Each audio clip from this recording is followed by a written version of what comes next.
శ్రీ గురుభ్యో నమః. శ్రీ మహాగణపతియే నమః.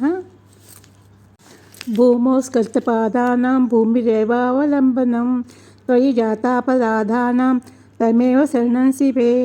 ఇవాళ సౌందర్యలో 10వ శ్లోకం చదువుకుందామండి. ఇది కూడా కుండలిని యొక్క రూపమే అన్నమాట. సుధాధారాసారైః చరణయుగళాంతర్విగిళితైః ప్రపంచం సించంతి పునరపి రసామ్నాయమహసః అవాప్య స్వాం భూమిం భుజగనిభమధ్యుష్టవలయం స్వమాత్మానం కృత్వా సపిషి కులకుండే కుహరిణి.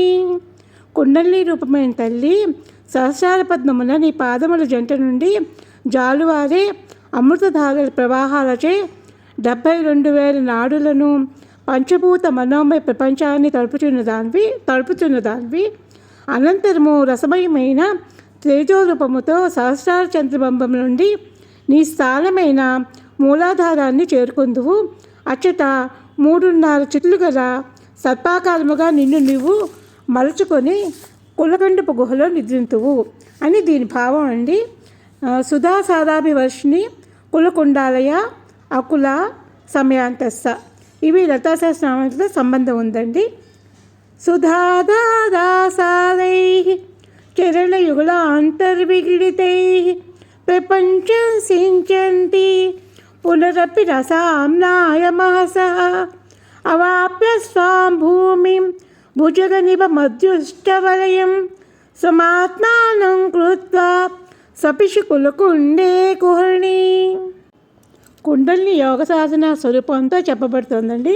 9-10 శ్లోకాల్లోనూ అమ్మవారి చరణయుగళం అన్నమాట. అంటే చరణ ద్వంద్వం, ఒకటేమో రక్త చరణము, ఇంకోటేమో శుక్ల చరణము అన్నమాట. ఇవి 2 చరణాలు. గురువు శక్తి రూపమే అన్నమాట. శ్రీ గురు సర్వకారణ భూతాశక్తి అని భావనాక్షక్తి చెప్తోంది కదండి. శక్తి రూప గురుపద ద్వంద్వమునకు ధ్యాన శ్లోకం అన్నమాట. వందే గురుపద్వంద్వం అవామాంస గోచరం రక్త శుక్ల ప్రభామిష్టం అతర్క్యం త్రైపురం మహః.